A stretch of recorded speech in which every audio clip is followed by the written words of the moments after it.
It's a great personal pleasure for me to be asked. Thank you so much for asking me.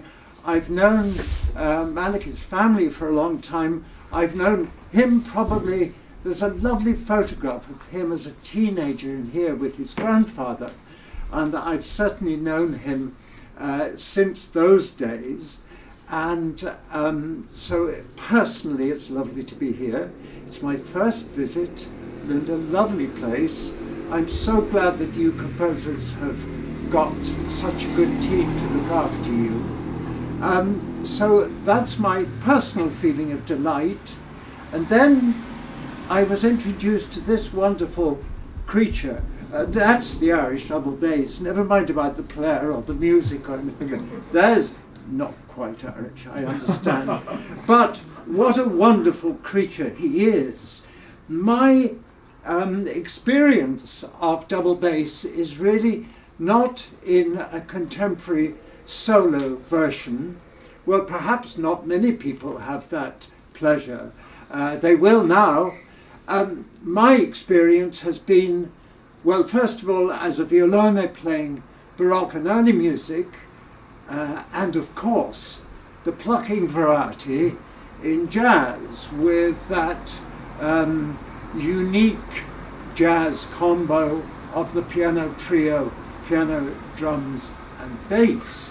I wonder why no double in jazz.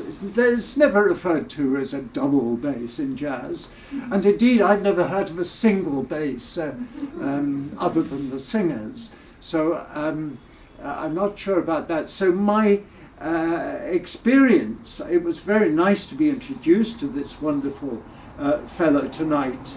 My experience has really only been in the last couple of weeks, and I wondered how I was going to respond, because, you know, solo, double bass, contemporary, you know, quite demanding. But what I do have to say is that I was totally not just interested, but charmed and entertained, because principally of Malachy's wonderful playing, but also a lovely contrast and variety of what appears on this CD. The variety of every single piece seemed to have its own very particular character, and of course centrally there is that cello sonata by Joe Gruco, which I will be asking Malachy about in a minute, because I found that a fascinating experience. Having enjoyed Joe's passion for Bach, I sang at least 2 St. Matthew Passions with him in the old days when I was singing with various choirs. So, and I have watched Malachy's rise through the ranks of the Irish double bass players, and I've been to a couple of Crash Ensemble concerts, so I am aware of what we are going to experience, I believe, later when Malachy plays a couple of things, and you will, I'm sure most of you have already experienced that. I haven't for a long time, so I'm really looking forward to that. Just before I mean, what I thought I would do is to just ask Malachy a couple of questions about this wonderful project, because I think I had a quick word with him on the telephone, and he started to talk especially about his experience with Joe's sonata, which I was fascinated by, and I'm sure you will be. So that's how I want to continue. I certainly don't want to go on talking, but I would like to ask Malachy perhaps to say a little bit about the project and how it took shape, and because really the end result is most remarkable and delightful, and I'm sure you know that is going to be most likely, and I do hope that a very large number of people will listen and enjoy as well. So Malachy, tell us, how did it come about?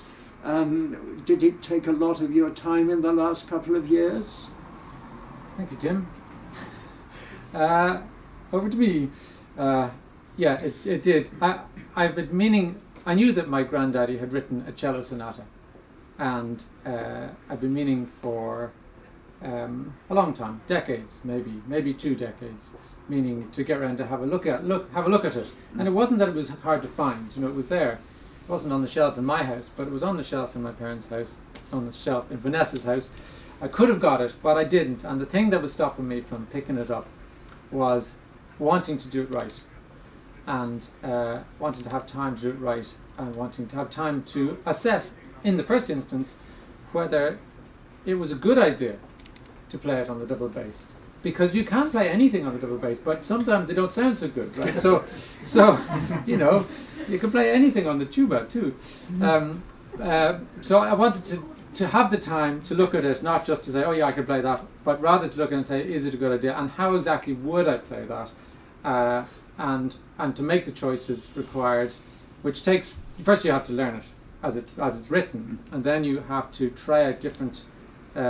Mostly it's a case of trying different octaves for things, because as it has turned out in the version that I've recorded, which I'm hoping which I will make available as well, I thought it would be very easy to sell it as a sort of insert into the cello sonata, because I haven't changed the piano part at all, because that's entirely my granddaddy Joe, that piano part. Very difficult piano part, by the way. But I didn't want to mess with that in order to accommodate the bass. So I rather bent the cello part into a shape that worked on the bass with the piano part. So that just took a lot of time, and I knew it would take time to make the right choices. And then, if I was going to perform it, or as it turned out, because of COVID, it turned out to be a recording, was the obvious thing to do, because we couldn't perform at the time. Then was also the business of having decided how it would be played physically, technically, to make the decisions about interpretation. And again, that's the thing that you just have to have time to do. And very often when you learn a new piece, and I've played lots of new music, you play it first, and you just do it. And then if you ever get to do a piece again, gradually over a number of performances, it will develop a mature interpretation. But the first performance usually doesn't have that. But in the case of this, because it was a recording of something that I really, really wanted to do right, not just for myself, and not just either for the memory of my granddaddy, but also for my mum and my aunt and the other people who actually it might mean more to than it does to me. I wanted to do it right.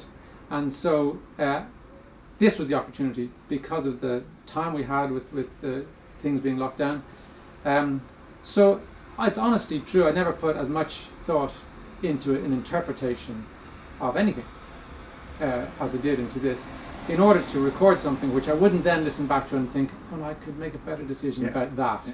Yeah. So I am very happy with it. Also, I've been incredibly lucky, just finished, I'm incredibly lucky to find a pianist, Gary Beecher, who relished the piano part, and who I know my granddaddy would have enjoyed his relishing of the piano part. So that was it was a beautiful performance. Yeah. Thank you for sharing that with us. I must say, I thought it was really lovely. I mean, obviously Brahms speaks first of all, but so lyrical and so much fun in the last movement too. I mean, there's a lot of humour there, and I thought it was wonderful. Now, the other thing that struck me, Malachy, was how many Irish composers have written especially for you. So I'd like you to say a little bit about that and how it came about, but also how you chose some of the cello pieces to rearrange for double bass. So what was your thinking there? Well, it's true that a lot of Irish composers have written things for me, and a lot of those pieces, only some of them are mentioned, are included here. A lot of them were done in the context of Composers Collective concerts, yes, where the Young Composers Collective, which then became the Irish Composers Collective, then it's going to be the Old Composers Collective. They every now and again they will choose, well, regularly they choose something, an instrument or an ensemble to write for, and the composers are picked out of a hat, and they all write for whatever. So I've done a number of these concerts from over the years, over many years, sometimes solo and sometimes with a quartet or with a trio or the duo. And so there's a lot of pieces to choose from, but I didn't have to do very much thinking about which ones I chose, because they were really obvious to me. The ones that, having encountered them in the first place, I was drawn back to doing a better job of. You know what I mean? Which is what I said earlier, that you don't, especially in that kind of scenario where you're delivering a whole concert of new music that you might have only met within the last couple of weeks. You know, the ones that grabbed me then emotionally were the ones I went back to. Yeah. And then as for the ones which I rearranged cello pieces, they were, well, the sonata, my granddaddy's sonata. There's obvious reasons for that. Judith's piece, I was playing another piece by Judith not long ago, which was a duo, and she gave me this cello sonata, or cello suite that she'd written, and I played through the stuff at home, and this piece, it just, exactly the same way, it just grabbed me straight away. I thought there's something in there which I wanted to find, you know, and it's, is it like sculptors say when they get a piece of stone, they know if it's going to make something good. They can see what's in there. Don't yet know maybe what's in there, but they're going to find it. And it's like that when you come across a piece. Very often it's not something superficial like that it's particularly fun. It may not be that, but just that you feel there's something in there that you want to go further with. So those are the reasons. Yeah. That's very interesting. Another thing, I don't want to end the evening without saying what impressed me so much was the sheer beauty of sound that Malachy gets, especially in the upper register. I thought, I don't, whether it's sort of growling double bass all night, it wasn't like that at all. There's so much in here which is very beautiful, approaching the sound of the cello. I mean, that level of sweetness which you get. So I wanted to say that. I also wanted to say thank you both to Gary for his piano playing, but also on the technical side, I think the sound quality is beautiful. It really is, from the very first sound. So everything about this is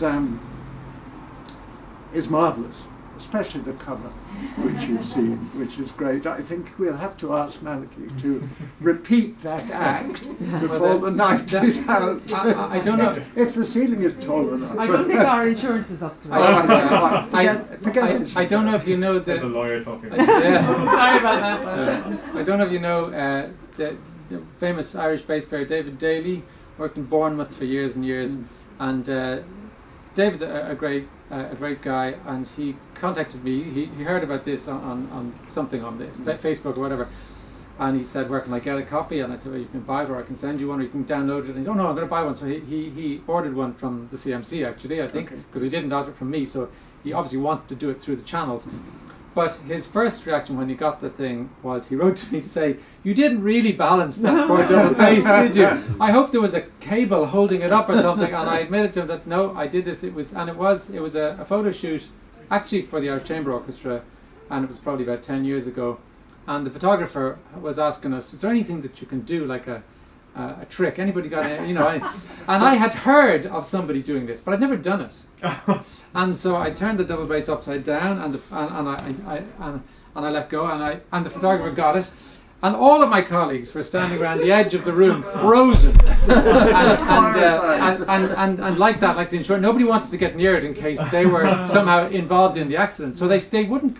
So then I had this, and he snapped it. That was one shot. That was just that, and he snapped it, and then I thought, jeez, what do I do now? like where do I? So I grabbed it, like that. And then like this, and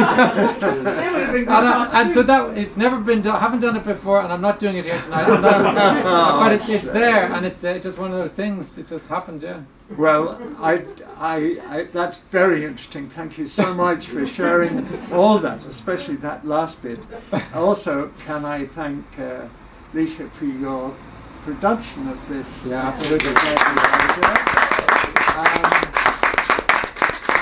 And also that's a bit of a commercial there, that if you want to order, you know where to go. So I don't know, Champagne Against the Ship, it's launched, and thank you so much. And I believe there might be something else this evening. Yeah. Yes, no, I'd be if you're happy to have a listen, I'll play you something now. First of all, thank you, Tim. Thank you, Tim. And here's your prize. Oh, that's my Yay! prize. It's holding back. And that's my seat.